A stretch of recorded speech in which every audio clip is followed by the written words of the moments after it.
Hello my lovely students, welcome back to my YouTube channel Science by Deeba.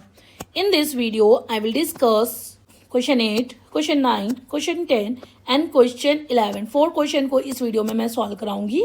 अभी तक मैं question number 1 से लेकर 7 तक सॉल्व करा चुकी हूँ एंड इंट्रोडक्शन पार्ट 2. अगर अभी तक आपने मेरी वीडियो को वॉच नहीं किया है तो फटाफट जाकर उसे वॉच करें, लाइक करें, शेयर करें और अपने कॉन्सेप्ट को क्लियर करें. चलिए without wasting a time let's start.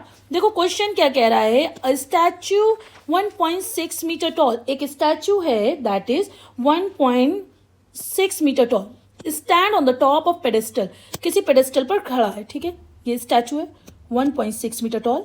ठीक है, ये पेडेस्टल है. ठीक है, मेरा स्ट्रेट नहीं बना है, आप स्ट्रेट बनाना. लेकिन from a point on the ground, ground की ये बात हो रही है. ठीक है, ground point on the ground and the angle of elevation of the top of the statue is 60 degree. और ये हमारा क्या है, टॉप किसका, स्टैचू का, और ग्राउंड से इसका एलिवेशन एंगल कितना बन रहा है, दैट इज 60 डिग्री. फिर बोल रहा है from the same point the angle of elevation of the top of the pedestal is 45. Same point, इसी पॉइंट की बात हो रही है, इस पॉइंट से, और ये पेडेस्टल, यहाँ ये पेडेस्टल है, सो ये एंगल ऑफ एलिवेशन हमारा कितना बन रहा है, दैट इज 45 डिग्री. ठीक है, इतनी बात क्लियर हो गई बच्चों. कह रहा find the height of the pedestal, यानी किसकी हाइट निकालनी है, इसकी हाइट निकालनी है पेडेस्टल की. ठीक है, नाम करते हैं ए बी सी डी, निकालना स्टार्ट करते हैं. ठीक है, अब हम लिखेंगे in triangle B C D. सबसे पहले इस एंगल को ले लेते हैं. ठीक है, बी सी डी, और ये हमने सपोज कर लिया x डिस्टेंस, सो लिखेंगे tan 45 degree equals to perpendicular upon base. So perpendicular is the BC और बेस इज अ CD. ठीक है, 45 की वैल्यू 1, BC की वैल्यू h एंड CD की वैल्यू इज x. तो x कितना आ गया, h इक्वल्स टू x, ये हमारा निकल कर आ गया. ठीक है, अब हम इसी में लेंगे इन ट्रायंगल ACD. ठीक है, ACD. अब ACD में क्या लिखना है, tan 60 degree equals to perpendicular. अगर मैं परपेंडिकुलर की बात करूं तो ये पूरी हाइट हमारे पास 1.6 h नहीं हो जाएगी, मतलब प्लस में इसको हम लिख सकते हैं 1.6 प्लस h लिख सकते हैं ना, क्योंकि इतनी देखो हमारे पास 1.6 और इतनी h है, तो पूरी निकालने के लिए इसको ऐड कर दिया. तो यहाँ पर हम लिख सकते हैं परपेंडिकुलर में 1.6 प्लस h, और बेस हमारा क्या था, दैट इज x, और x की वैल्यू अभी हमने निकाली, that is h. So tan 60 की value is √3, 1.6 plus h upon x की वैल्यू इज h. सो इसको हम लोग सॉल्व कर लेंगे, यह आ जाएगा √3h, और यह आ जाएगा 1.6 प्लस h, h एक तरफ आ जाएगा और 1.6 एक तरफ हो जाएगा, तो लिख देंगे √3h प्लस h. अब यहाँ पर 1.6 इक्वल्स टू √3 हमने कॉमन ले लिया, सो ये आ जाएगा हमारा √3 प्लस 1, ये आ गया ना. अब इसको हम लोग लिख सकते हैं, यहाँ पर हमने h कॉमन लिया था. ठीक है, सो ये आ गया. अब h को हम ऐसे लिख सकते हैं 1.6 अपॉन √3 प्लस 1 लिख सकते हैं. अब देखो नीचे तो √3 की वैल्यू आए, लिखना नहीं है, तो हम इसको क्या करेंगे, रैशनलाइज कर देंगे. तो कैसे करेंगे, ऊपर नीचे √3 माइनस 1, √3 माइनस 1 से मल्टीप्लाई कर देंगे. ठीक है बच्चों, अब देखो इसको कर लेते हैं, h इक्वल्स टू ये आ जाएगा 1.6, ऊपर लिख देंगे √3 माइनस 1, और नीचे आपको ये देखो a प्लस बी और a minus B, a plus B और a माइनस बी का फॉर्मूला दिख रहा है. अगर इसको हम इस तरह से लिख देंगे तो ये सॉल्व हो जाएगा. तो हम लिख लेते हैं, लिखेंगे a का मतलब √3 का स्क्वायर और b का मतलब 1 का स्क्वायर. सो ये आ जाएगा 1.6 √3 minus 1 upon 3 minus 1, so that would be 2. So 1.6 √3 minus 1 upon 2. तो अब इसको कटिंग कर लेंगे, 2 8 जा 16, तो ये आ जाएगा 0.8 √3 माइनस 1 h. तो हमारी पेडेस्टल की हाइट कितनी निकल आई, h. सो जनाब यही हमारा आंसर है. ओके, चलो ये अच्छे से समझ में आ गया बच्चों. अगर नहीं समझ में आ रहा है तो आप मेरी वीडियो को दोबारा भी वॉच कर लीजिए. री वॉच करने से क्या होगा, आपके कॉन्सेप्ट और क्लियर होंगे. अब क्वेश्चन नंबर 9 देखो क्या कह रहा है। The angle of elevation of the top of the building from the foot of the tower is 30 degree. ठीक है, जो एंगल ऑफ एलिवेशन बनेगा of the top of the building, कोई बिल्डिंग है उसके टॉप से, और foot of the tower, and the angle of elevation of the top of the tower from the foot of the building is 60. If the tower is 50 meter high, fine. तो ये हमारा बन गया building और ये हमारी बन गई टावर। ठीक है, ये क्या है, दैट इज टावर, और ये है हमारा बिल्डिंग। क्लियर बच्चों। अब टावर की कितनी हाइट है, 50 मीटर की दी गई है, और हम इसमें क्या करेंगे, सेम पर ऐसे मिला हुआ है। ठीक है, अब कह रहा है टॉप ऑफ द बिल्डिंग। ठीक है, top of the building from the foot of the tower. तो टावर का फुट कहाँ है, ये टावर का फुट है, और टॉप बिल्डिंग कहाँ है, ये। तो इन दोनों के बीच का एलिवेशन एंगल ये बना। ठीक है, कितना डिग्री है, दैट इज 30 डिग्री। अब कह रहा है top of the tower and foot of the building, तो ये रहा, तो ये बन गया, ये कितना बन गया, दैट इज 60 डिग्री। अब इसमें आपको हाइट किसकी निकालनी है, बिल्डिंग की। बिल्डिंग की हाइट आपको पता नहीं है, आपको निकालना। चलो सॉल्व करते हैं। सबसे पहले तो नाम देंगे, लिखेंगे A B C D। ठीक है, सो इन ट्रायंगल, थोड़ा करीब लिख लिया था, इसकी हमें डिस्टेंस भी तो बतानी है। Suppose that is x। In triangle ACD, ACD यानी tan 60 degree equals to perpendicular क्या है, CD। CD का मतलब कितना हो गया, 50, और बेस का मतलब क्या है, AC, मतलब x, और रूट 60 की वैल्यू कितनी है, that is √3। So 50 upon x, यानी x की वैल्यू आ गई 50 अपॉन √3। ये हमारी x की वैल्यू आ गई। ठीक है, अब हम इसमें निकालेंगे इन ट्राइएंगल ABC। ABC में tan 30 डिग्री। ठीक है, 30 डिग्री मतलब परपेंडिकुलर, परपेंडिकुलर मतलब ये बिल्डिंग की हाइट, दैट इज h, जो कि हमें निकालनी है। बेस दैट इज AC, जिसका मतलब है x, जो कि हम निकाल चुके हैं। tan 30 की वैल्यू कितनी होती है, 1/√3।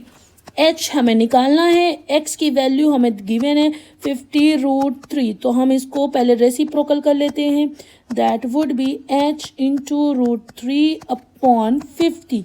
सो h की वैल्यू निकालने के लिए 50 इधर आ जाएगा, और अपॉन √3 एंड देन √3। तो √3 का मतलब क्या हो जाएगा बच्चों, दैट इज 3। सो बिल्डिंग की हाइट कितनी निकल आई, 50/3 मीटर। यही इसका आंसर है। आई होप सो ये आपको क्लियर हो गया होगा। डायग्राम अच्छे से बनाना है, कॉन्सेप्ट क्लियर रखो, आंसर निकलता चला जाएगा। ठीक है, क्वेश्चन नंबर 8 हो गया, क्वेश्चन नंबर 9 हो गया। अब बच्चों आते हैं क्वेश्चन नंबर 10। देखो क्या कह रहा है, 2 poles of equal height are standing opposite each other. सबसे पहले तो हम 2 पोल्स बनाते हैं जो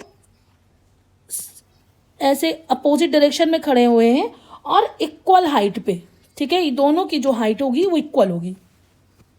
फिर क्या कह रहा है, either on the which is 80 metre wide, और इसकी बीच की चौड़ाई कितनी दी है, वाइड कितनी दी है, 80 मीटर। ठीक है, ये पूरा क्लियर। अब क्या कह रहा है, from a point between them on road the angle of elevation of the top of the poles are 60 and 30।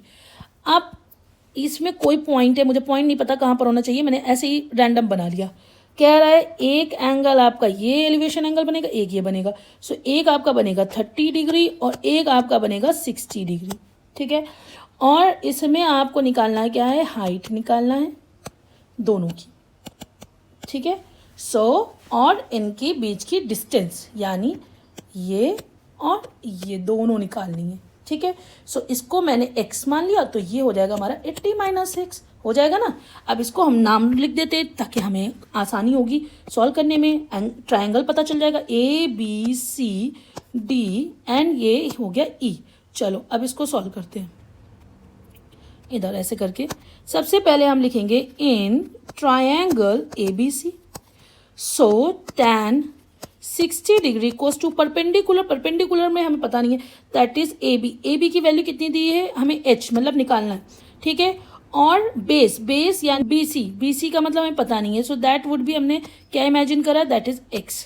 सो 60 की वैल्यू √3h अपॉन x, सो h की वैल्यू √3x। ठीक है बच्चा, ये हमने एक निकाल लिया।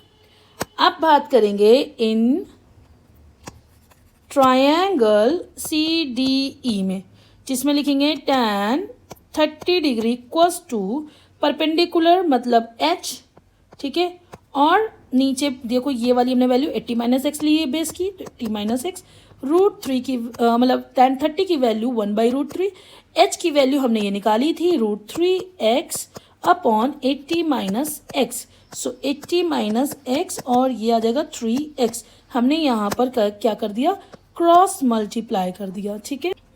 अब ये आ जाएगा 80 और ये 3x प्लस x, सो ये हो जाएगा आपका 40x और ये हो जाएगा 80, 4x, 3 + 1 = 4। अब 4 से 80 कट जाएगा तो 4 2 = 80 यानी 20। x की वैल्यू बच्चों कितनी आ गई, 20। अब इस 20 को उठाकर इसमें रख देते हैं तो h की वैल्यू हमें निकल आएगी, तो 10 की वैल्यू, x की वैल्यू क्या है, दैट इज 20 और √3, तो ये हमारा आ गया 20√3 आंसर, ठीक है, यानी हमें ये h निकल कर आ गया दोनों का। अब इनके बीच की डिस्टेंस निकाल लेते हैं, तो एक था x यानी BC = x था, x की वैल्यू हमारे पास कितनी आई थी, दैट इज 20, और हमारे पास CE की वैल्यू क्या होनी चाहिए थी, 80 minus x, so 80 minus 20 that would be 60, तो एक की आएगी 60। आई होप सो ये वाला क्वेश्चन आपको क्लियर हो गया होगा, ठीक है। कैसे करा देख लिया, दो ट्रायंगल बन गए थे, हमने उसकी वैल्यू को फाइंड आउट कर लिया। तो क्वेश्चन नंबर मैंने लगा दिया 8, 9, 10। अब बात करते हैं 11 की। चलो 11 का डायग्राम तो बना है, लेकिन हम ये सोचेंगे हमारे पास डायग्राम नहीं है, तब हम बनाएंगे, ठीक है। क्वेश्चन कह रहा है a TV tower stands vertically, एक टीवी टावर है, ये टीवी टावर है, stands vertically on bank of canal from point of the other bank directly opposite the tower. The angle of elevation of the top of the tower is 60 degree, ठीक है, ये हमारा बन गया 60 degree. From the another point 20 metre, ये गया 20 metre. फिर है away from this point on the line joining this point to the foot of the tower and the angle of elevation of the top is 30 degree. Find the height of the tower, ये height आपको निकालनी है। Find the height of the tower and the width of the canal, और canal की width निकालनी है यानी this one, ठीक है। सो इसको हम लोग एक्स करते हैं, इसको हम लोग लिखेंगे A, B, C and D। अगर ये 20 है बच्चों हमारे पास और ये x है, तो ये पूरी 20 + x नहीं आ जाएगी, तो इसको हम पूरा लिख लेते हैं, दैट इज 20 + x, ठीक है। अब इसको सॉल्व कर लेते हैं, डायग्राम को देख देख के सॉल्व करेंगे। लिखेंगे इन ट्रायंगल ABC, ठीक है, ABC ले लिया। ABC में क्या लिखेंगे, tan 60 डिग्री, परपेंडिकुलर क्या है h, जो कि हमें फाइंड आउट करना है, एंड बेस क्या है हमारा, दैट इज x, सो 60 की वैल्यू √3, सो h अपॉन x, सो h की वैल्यू √3x, क्लियर। अब इन ट्रायंगल ABD, ठीक है, इसमें लिखेंगे tan 30 degree equals to perpendicular कितना है h, बेस कितना है BD मतलब 20 + x, ठीक है बच्चों। अब h की वैल्यू हमने यहाँ से निकाली हुई है, तो लिख देंगे पहले तो tan 30 की वैल्यू लिखते हैं 1/√3, और h की वैल्यू √3x आई है, एंड 20 + x ऐसे ही लिख दिया। इधर लिखेंगे 20 + x और ये आ जाएगा √3 मल्टीप्लाई 3x, ठीक है, इतना आ गया। अब लिखेंगे 20 3x माइनस, ये x प्लस का था, इधर जाएगा तो माइनस का हो जाएगा, तो 20 = 2x, तो x की वैल्यू बच्चों कितनी आ गई, 10। हमारी x की वैल्यू आ गई 10, तो इस 10 को अगर हम यहाँ पर पुट कर देंगे तो क्या आ जाएगा, h = √3x है, तो h = 10√3 आ जाएगा। तो इसकी हाइट कितनी आ गई, h = 10√3। अब इसमें हमें अगर इसकी विथ भी निकालनी थी, तो यानी BD निकालने के लिए क्या करा था हमने, 20 + x, ठीक है, सो 20 और x की वैल्यू दैट इज x की वैल्यू इज 10, सो ये आ गई 30, BD हमारी 30, तो हम BC हमने निकाल ही लिया है, that is 10। I hope so आपको क्वेश्चन नंबर 11 अच्छे से क्लियर हो गया होगा। नेक्स्ट वीडियो में हम question number 12, 13 and 14 and last one is 15 solve कराएंगे। Thank you so much and keep support me.